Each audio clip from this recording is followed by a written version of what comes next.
Hey dudes, Afrodens here, and in this tutorial here, we're going to be teaching you how to use all the new customization options they have in the new snapshots.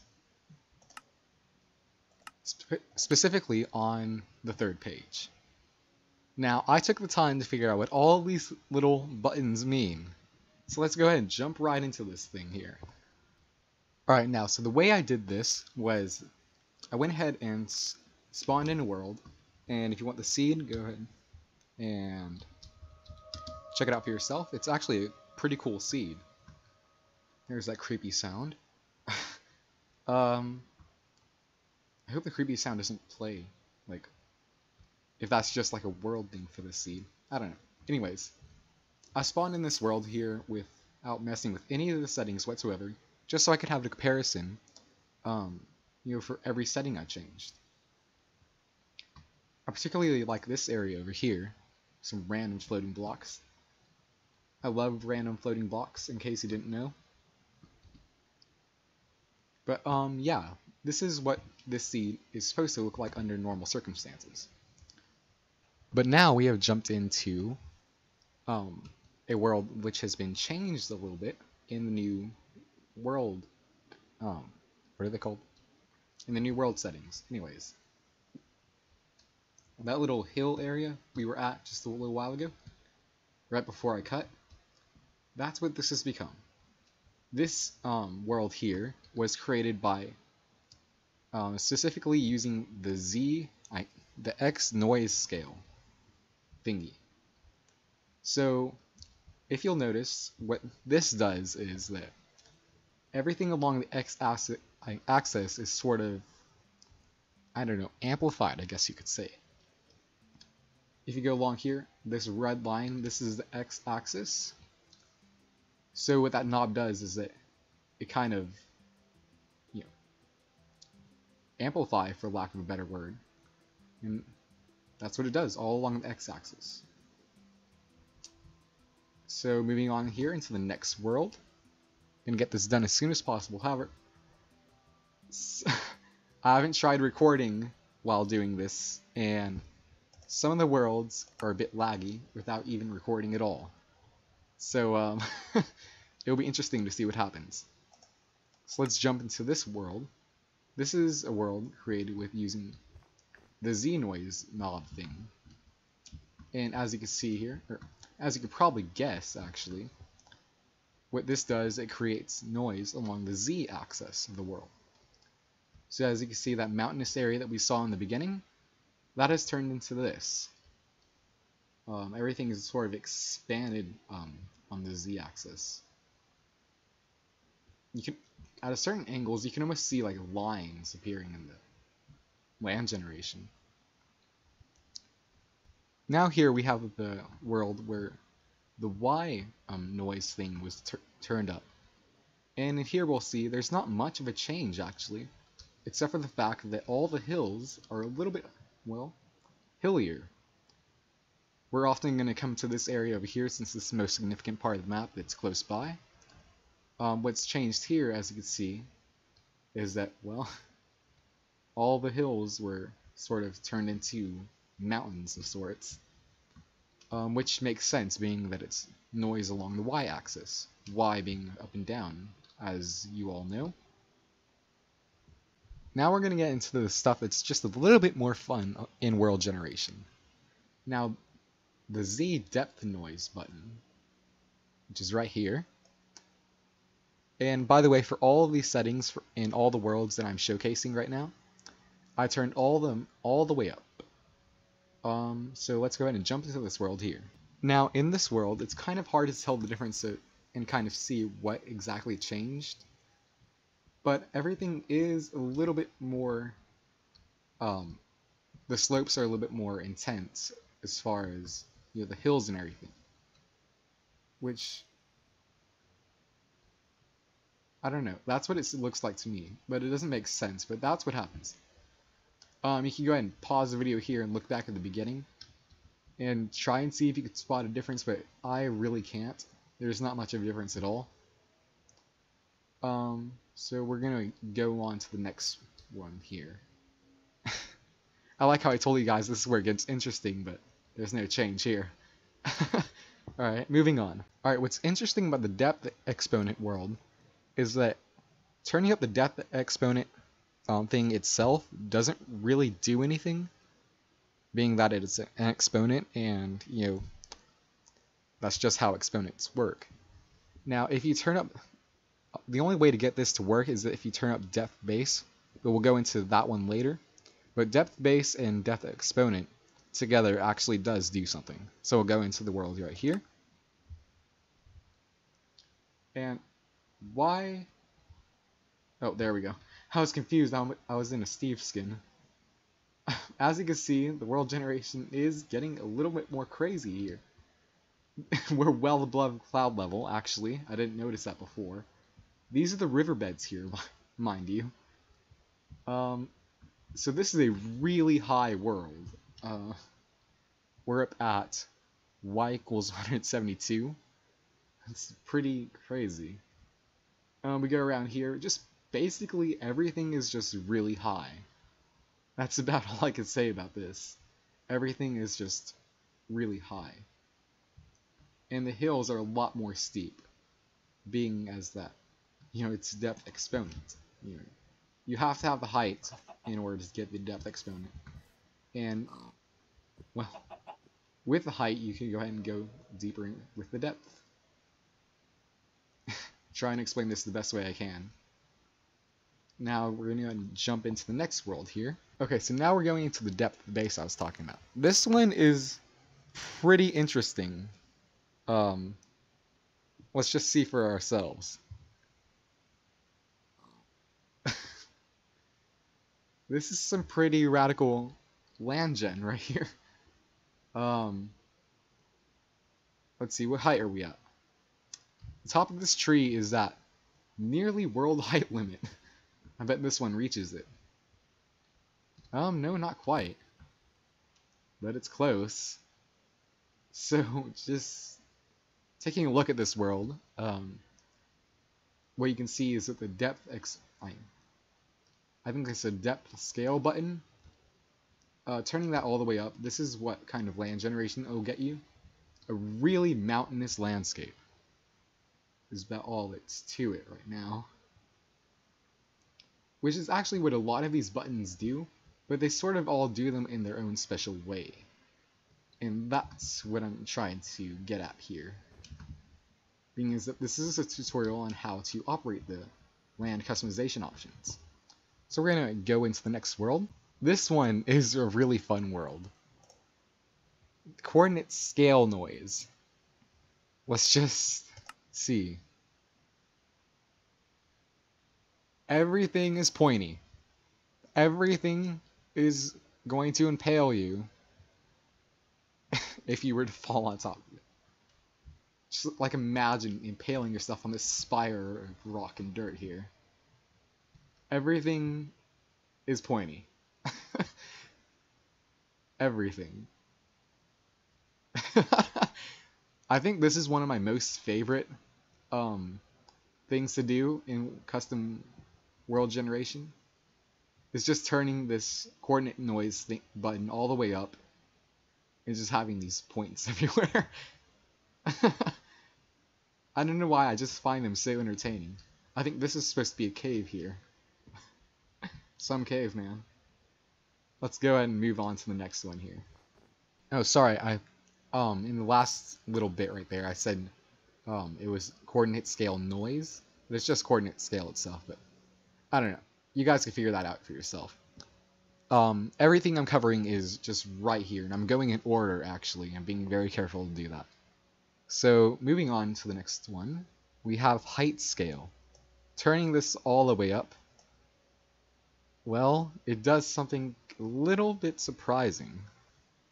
Whoopsie, I kind of got the height scale world mixed up with another one. But, yeah, what the height scale world does, I forgot about this, is that basically it just gives everything a lift. As you can see right here by this floating rock and these ridiculously awesome overhangs. Just everything in the world generation is kind of like if this were how it was before, like, if this is how it was before, this was lifted up and kind of just like a mound of rock was kind of attached to it. It's almost like slime. You lift up a piece of it and then it kind of stretches out. That's what this selection does. I forgot what it's called, but yeah, you know what I'm talking about. So that, anyways, that's what that option does. And I think it provides some really cool world generation. And there's a lot of floating island things and overhangs going on. Got this nice underground cave thing. This is actually an overhang, actually, I think. This is really cool. That's 3 baby zombies. Did they turn up the baby zombie spawn rate? It's 4. That's scary. Oh, I thought those were supposed to be rare. Man. Okay, the height stretch world. This is what I was talking about last time. This is the one that does something a little surprising. To think everything will be really high, when in fact it just makes everything super flat. All the hills, gone. Just all of it gone. All those mountains, gone. Just flat land.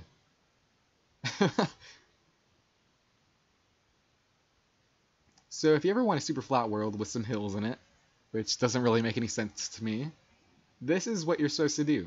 Turn up the height stretch thing all the way up. And be sure to turn it all the way up if that's what you want, because turning it all the way down, that's when it gets even more interesting. Looks a little bit the same as it did before. But, let's go and take a dive down here. Oh, I thought there was water there. As you can see, this is just about max world height up here. Oh, screenshot. This is just about max world height. We're at y equals 255. We go on and jump down over here. This is what this does. Turning the the height stretch thing all the way down just stretches everything, which is kind of ironic. Just all the... I really like going down here. This is cool. Just check this out. This is amazing. Look at this. Imagine playing Survival World on this. An army of skeletons and monsters after you. And floating lands and overhangs everywhere. It's almost like that cave world land generation selection thing they had in that mod. I think it was Extra Biomes XL, where they had the more world options. It's almost like that cave world they had in there. And as you can see, this goes all the way down to bedrock. Everything in this world generation is just absolutely stretched out. And you get this kind of thing. It's absolutely awesome. I love this. Alright, now we're going to go into the upper limit option. What this does is, upon turning it all the way up, it pretty much makes everything flat, just like the height stretched one turned all the way up. Just with a little bit of variation though. You know, this is actually pretty similar to how the land was generated originally without messing with any of the options. Except for the fact there's no crazy mountains over here. And I doubt there's any crazy mountains in this world. That's such a sad thing. Crazy mountains will be missed. Oh, but there's an overhanger here, I think. Yeah, there's an overhang here. Some coal. Nice. Now, turning it all the way down, for some reason, a lot of these options, if you turn them all the way down, it gets really fun. Okay, now with the upper limit button turned all the way down as far as it can go, this is what we get. Generation at max world height. and then going all the way down into bedrock. Let's go ahead and take a venture down over here. Look at this. Look at this. Look at this. Look. Ow. My legs. My legs are broken. Look at this. This is insane. And this only goes down. Like right now, we're at. There's an angry Enderman over there. Look at this Enderman, guys. Look at this Enderman. What is wrong with him? He's running directly into that lake. Oh, lag. Lag. Gravel, please. Gravel is what's causing a lot of this lag. Look at this Enderman. Suicidal, angry Enderman. Alright, guys, I'm pretty sure he doesn't come with this world generation option, but it's a possibility. Anyways, I meant to check the y-axis over here. We're only at sea level. The world still goes all the way down. You know, this is how normal land this is the height normal land generation would be at. Everything up there, that's all new stuff. That's all crazy, beyond amplified terrain. Look at this.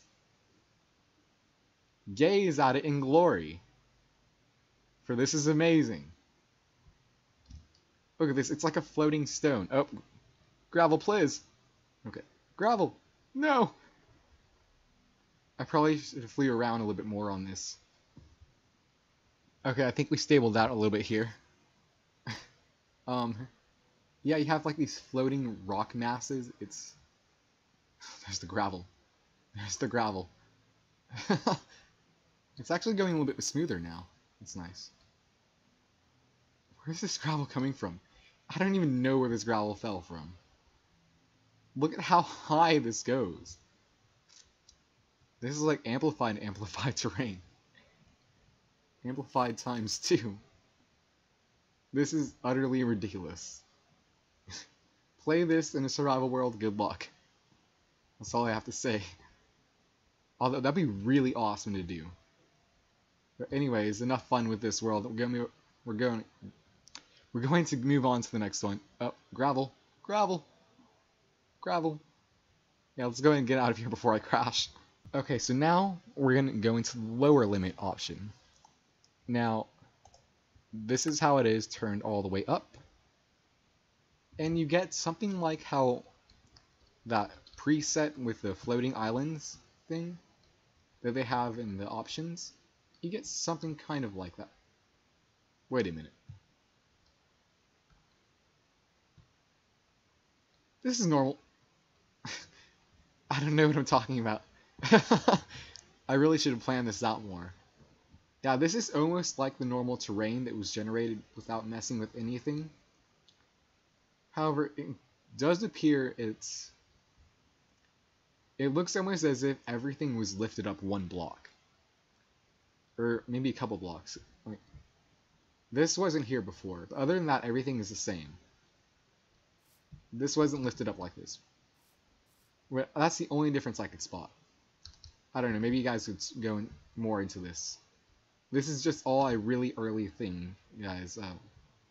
Everything here is, you know, I came home and I made all these worlds here, testing out each and every one of the options, and I didn't even try the options together.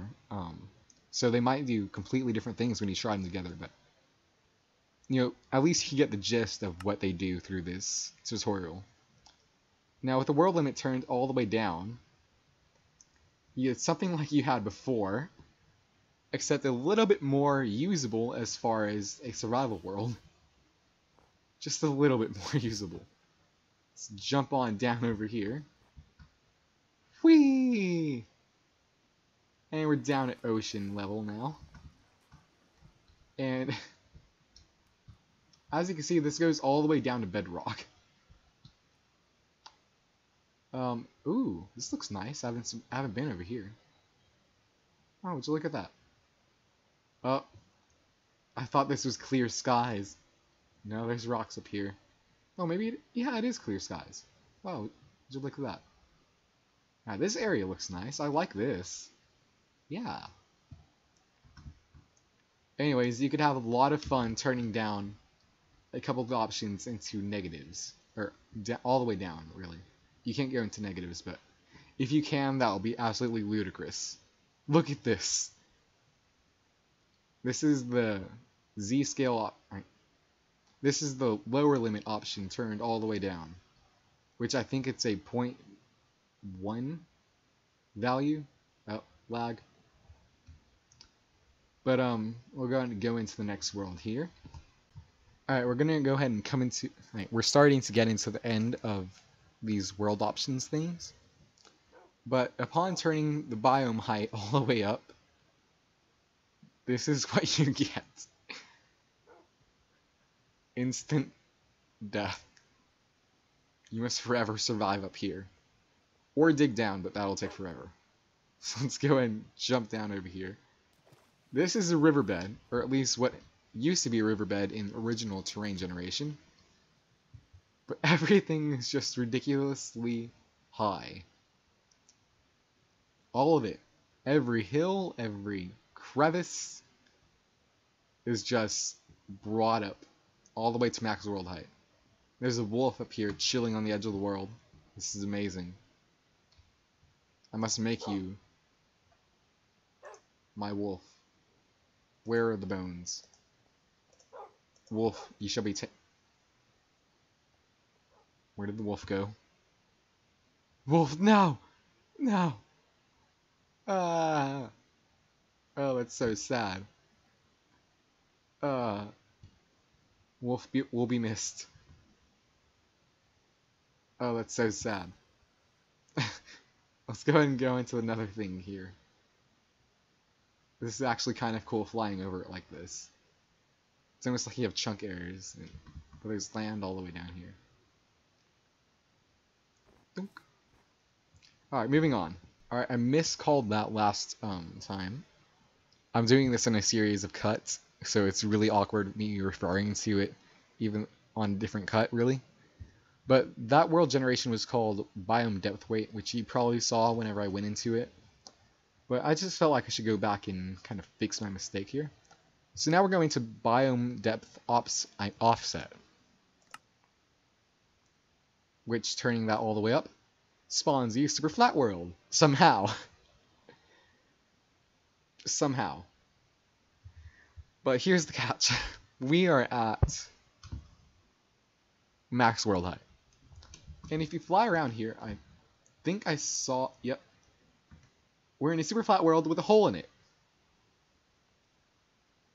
And something... Oh. Yeah, that just wasn't loading. I thought it was like a random ass thing over there. Yeah, we're in a super flat world with a hole in it.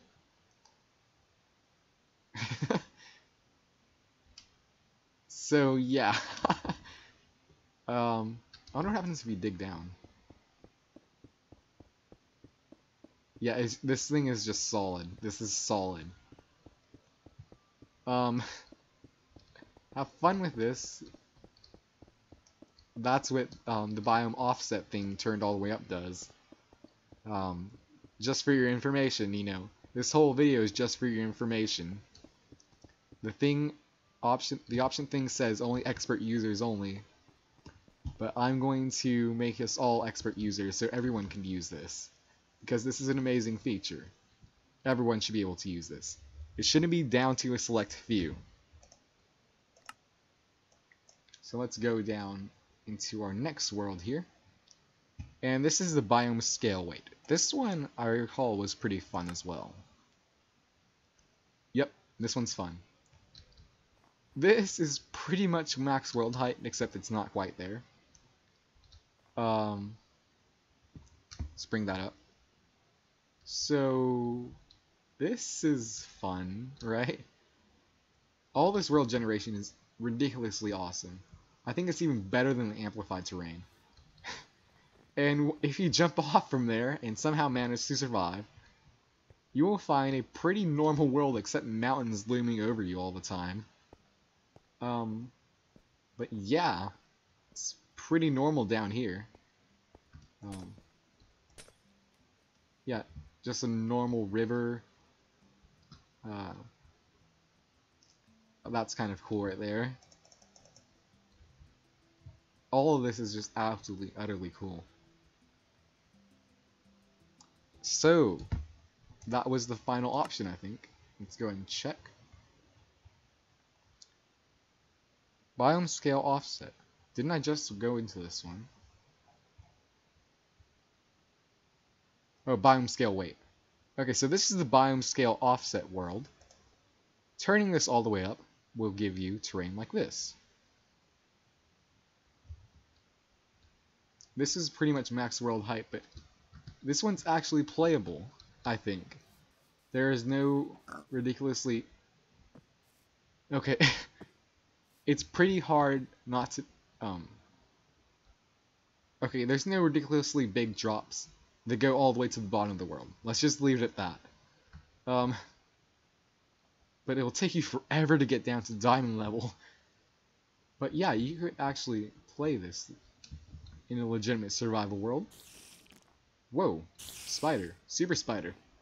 Ah, save me. I'm trapped in a hole with a super spider. Whoa, the thing is legitimately scary. I'm getting away from that spider. You got a super friend over there. Do you feel small and insignificant against him? Huh? Yeah, I speak to you on so many levels you didn't even know you had. You and I see eye to eye. Alright. That was all of the world options that I've gone into now. So let's go ahead and, with our newfound knowledge, we will go ahead and try and make a super awesome world. So I'll be back, guys. So we're just going to leave this at new world here. Go to creative mode. And we'll drop in the seed. And let's go ahead and go over here. We're going to turn this up. And if you recall, this increases the noise all along the x-axis. So let's turn this up a significant amount. This does the same on the y-axis. All these noise things, they do their respective noise along their certain axis. Just switch those words around. You know what I mean. I'm going to turn this down a little bit. I'm going to turn this down. We're going to turn this up. Turn this up here. Turn this all the way up. Turn this almost all the way down. Almost all the way down. This is going to be a ridiculously awesome world. That is, if it even loads up. Which I kind of doubt it will. I don't know if my computer will be able to handle it. Fraps is going to die whenever I load up this world. Let's turn down the upper limit. Actually, let's turn up the upper limit. Let's turn this up. We'll leave that midway. Midway, midway. And we're done. So let's go in here. This may take a while. Fraps is giving me 4 seconds. 4 frames a second. I probably sound really... Does the frame rate affect my microphone capture? I don't know. Anyways, the world actually looks kind of normal, except ridiculously big holes. Okay. Ridiculously big holes. This is what we generated with our newfound knowledge. But, yeah, I hope this tutorial was... I think this is the river, yeah. Oh. Let's go down here. Oh, jeez. I have to drop something in here. I have to drop something in here. I must. This is my mission. I'm going to spawn a pig. It's going to be the best thing ever. Anyways, now that you kind of know what all these settings do, I'm going to, I'm looking forward to seeing, like, no, that's not going to work. Seeing a lot of new awesome creations that you guys are going to be making with this new world option. I mean, the custom terrain thing, that's kind of revolutionary for this game. You won't have to have like external, terrain editors really. You know, being a little hard to comprehend right now, the custom terrain thing. Does that work? No. Cannot summon object out of the world. What? Oh, I was above max world height. Okay. Pig! Aw, he kind of curved off over there. Pig! Stop curving! Pig! We have to get this just right. Pig! There we go. There, up, all the way down. All the way down. Yep. There we are. Bacon. Anyways, we're gonna go and end this off here. As I was explaining earlier, doing my outro, I hope you guys found this very useful. Being as this whole new custom terrain thing just came out, it's kind of hard to comprehend all the options right now, and I hope this video helped with that. Getting to know how the whole thing works and everything. As far as the other options, they're pretty, self-explanatory, so that's why I didn't get into those. Because, I mean, everybody already knows how to use them. Sea level, caves, strongholds. You're just telling it what to spawn, how frequent to spawn it, and at what levels. And this is actually, these aren't really options. This is just the previous page, but in this format. So, I hope you guys enjoy this tutorial here, and I guess see you next time. This is Afrodens here, logging out.